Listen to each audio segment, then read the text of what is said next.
Hey, what's up? It's Jim, and today I'm going to talk about The First Purge. Just for the record, this is called The First Purge, but it is actually the fourth Purge movie. The First Purge movie is actually just called The Purge, but this is like a prequel about the actual first time they did The Purge in that universe. Will this be more confusing for people trying to watch these films in order later on in the future? Absolutely. It'll be much like watching the Mad Max films, where you're like, wait, Road Warrior is second? But shouldn't it be, wait, is Mad Max first? Or it'll be totally like that. Although I think in a lot of places it's just called Mad Max 2, so it's just an America problem, but Purge is about America, so it fits. The Purge franchise is one of the weirder franchises in which the worst one is the first one. By that I don't mean this one. The first actual movie. This is the fourth one. I'll stop that joke, sorry. What it has done is it's expanded on the lore of the universe. It somehow managed to get more social commentary as it's going on, partly because of the times we live in have become more relevant actually to the Purge movies, which is distressing and sadly accurate. Probably says more about our times that the Purge movies are becoming more relevant, but whatever. I'm not going to act like these films were incredible kind of subtle satire. They're more of surprising satire. You know, genre has always been able to kind of satirize things and say things about current culture. That is not exactly new, but what the Purge films do in very much an influence in a Carpenter way. James DeMonaco is very influenced by Carpenter. He even wrote the Assault on Precinct 13 remake. He goes in line with that grand tradition. This franchise even reminds me of the original Planet of the Apes franchise, and even the more recent one too. Or getting kind of what genre does best is kind of taking on these big issues and able to do something with them for more of a mass audience than, like, you know, an awards movie that's basically trying to say the same thing. This will actually say something to the masses while also giving them kind of a really good genre, good time. And the Purge movies are really always good at that. I don't know if the first Purge is the best example of the Purge. I think the Purge 2 or Purge Anarchy might still be the best Purge movie, but I still think it is remarkably good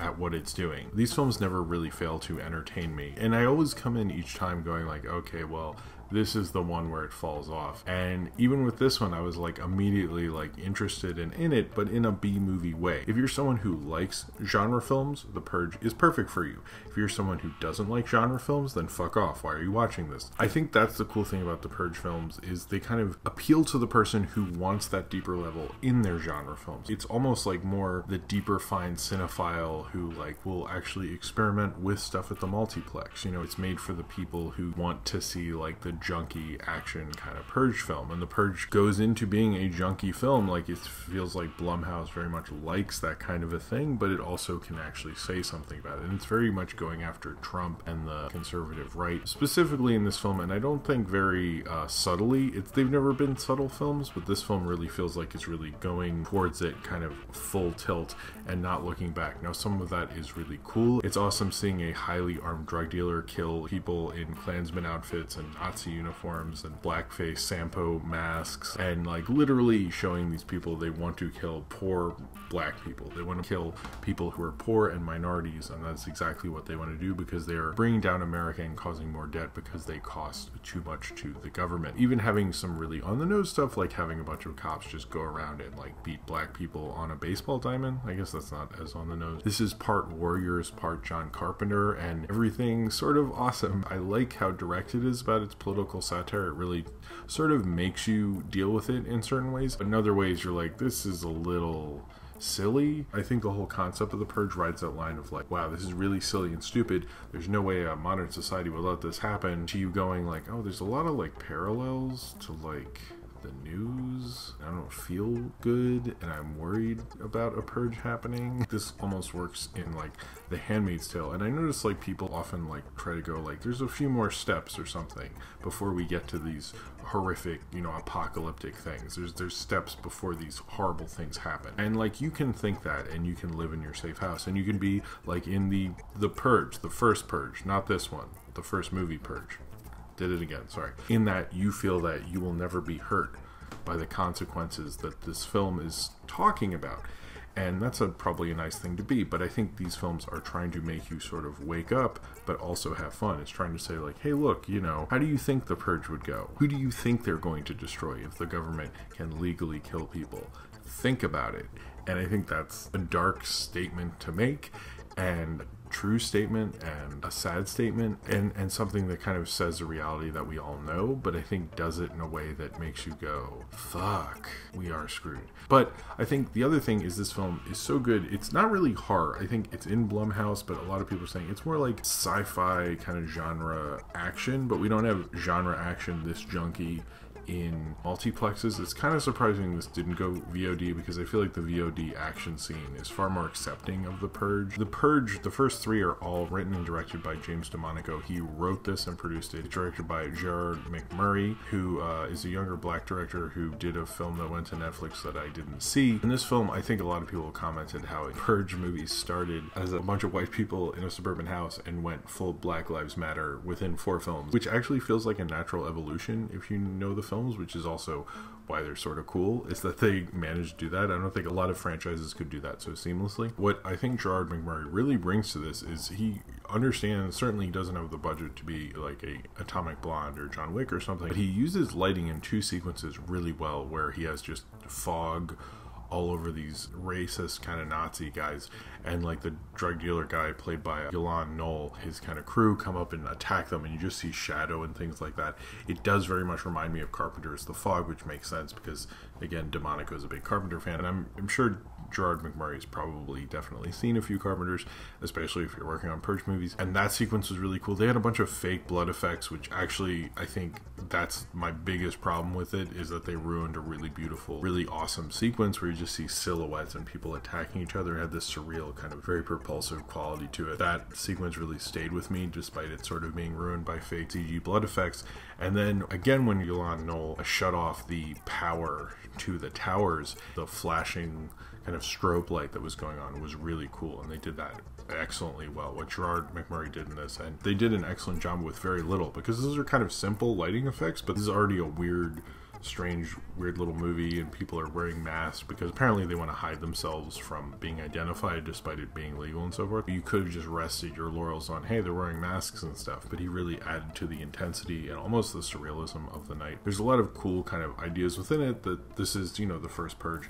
It takes place on Staten Island, which is James DeMonaco, I think, is from or something. He very much likes doing stuff on Staten Island. I think he's making another film on Staten Island as well, Once Upon a Time in Staten Island. Kind of used this Staten Island as sort of like an escape from New York Island. They even have the tracking devices, and of course they're isolated. So I think Staten Island is more picked because of the kind of main creative force behind these films, although you can tell Gerard McMurray definitely had a voice in this film. I think James DeMonaco shouldn't get all the credit, but he should definitely get some of the credit. But on Staten Island, they're going to do this, an experiment of the Purge, and it'll only be there, and this was the first time they did this experimental Purge to see if it would work, and it basically turns out that the government has brought in kind of evil, kind of black ops, kind of Blackwater type of people, and disguised them as like Klansmen and these like racist caricatures and Nazis and things like that to go on and murder the poor and so forth to take out population control. And this was apparently invented by someone called the Architect, who's played by Marissa Tomei, which was a surprise. I didn't realize she was in this, which is sort of interesting how it came about. It feels like very flimsy reasons for a lot of this going on, but they're the Purge movies, so, and they're kind of junky genre things, so they don't need to spend too much time on it. Understand it's first and foremost a genre film. It's almost like, what is it more, a genre film or a political satire? You decide, but it's most importantly a genre film. The idea that they're having this on Staten Island, they're apparently going to pay everyone who stays $5,000, so they have an incentive to stay, and if you do more things like murder people, rob, you get more financial incentives after that. But to get those financial incentives, you have to use these contact lenses that have these cool like kind of outline of your eye kind of things in them, which adds to this cool effect basically that has this surreal effect where you see silhouettes with these like glowing eyes. So there's a lot they made this film to like differentiate it, so you add to like kind of the craziness of the whole thing, giving the movie like this cool kind of action-y type of style. Yolan Knoll, who I only knew before this from the HBO show Insecure, and certainly has muscles and the physique to be an action star, but this really showed me he could be an action star. He really came self-assured and all of that. When he comes into this franchise, he really has to live up to what Frank Grillo did.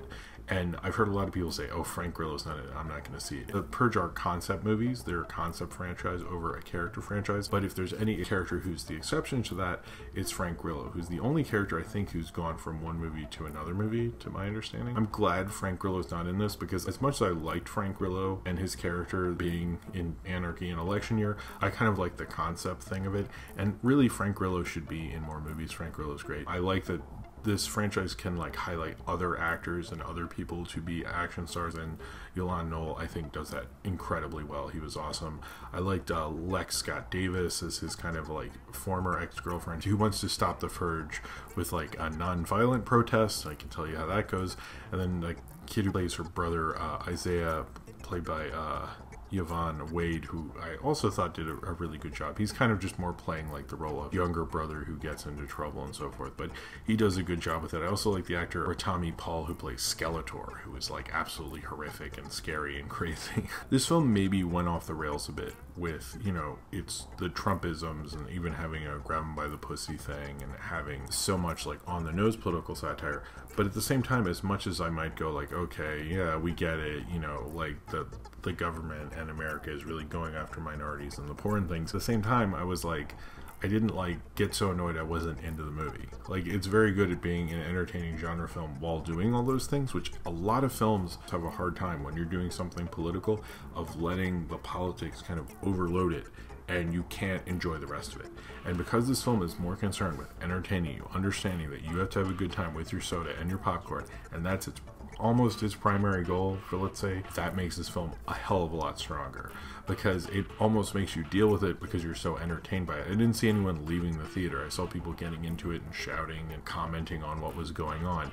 The First Purge is an amazingly entertaining genre film. Is it the most entertaining one? No. I might like it around what I feel about Election Year, but I don't like it more than 2. I still like where this franchise is going. I'm a little not into the TV show idea. I sort of like Purge movies coming out every couple years. I think that's really cool. I really like where this franchise, really. I feel like James DeMonico sort of wants to leave it for a little bit and do other things, but he can always come back to it. And I feel like the concept's so wide open, you could make a million of these stupid movies. It'd be awesome. This is the film where the satire wasn't subtext, it was just text. And you can kind of feel that maybe it is a good place to end it, because it almost feels like the next one's just going to be too overbearing. Like, you're almost like, maybe you've reached the point of no return where it's too far and it's not clever anymore and interesting anymore, you know?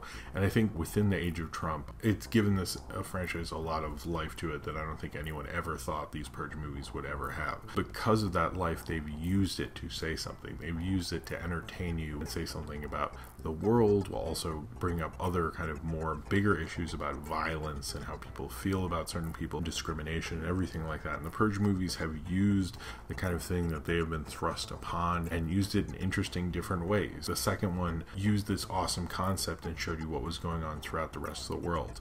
I feel like this franchise, I don't want to count it out, but I feel like it's at a point where I don't exactly like the future of it, really. Although I still found this movie really entertaining, and I'd probably sit through a so-so Purge movie at this point because they've bought so much goodwill with me. If you're into genre stuff, really the Purge movies are kind of one of the better ones of this past decade. The First Purge is another great entry into that franchise. I think I've talked a lot about how I'm sick of just another installment kind of films that we've gotten, from like Deadpool 2 to Ant-Man and the Wasp. You know, they're fine, but they're just like another installment. This adds kind of new levels to it. This adds a new style to it. This adds a different director who has his own voice while also doing what James DeMonico is doing. That is why this is kind of more than just another installment. This also understands that and plays with it and does things with it as much as it is on the nose. There's very few times Hollywood's going to let you have with Nolan just like with tons of guns, like just shooting Nazis. That's a really rare treat that you should absolutely enjoy in these troubled times, to kind of give you that sweet release and give you all the good that the Purge does. So if you have seen the First Purge and you would like to talk about it, then comment below in the comments and subscribe if you would like to.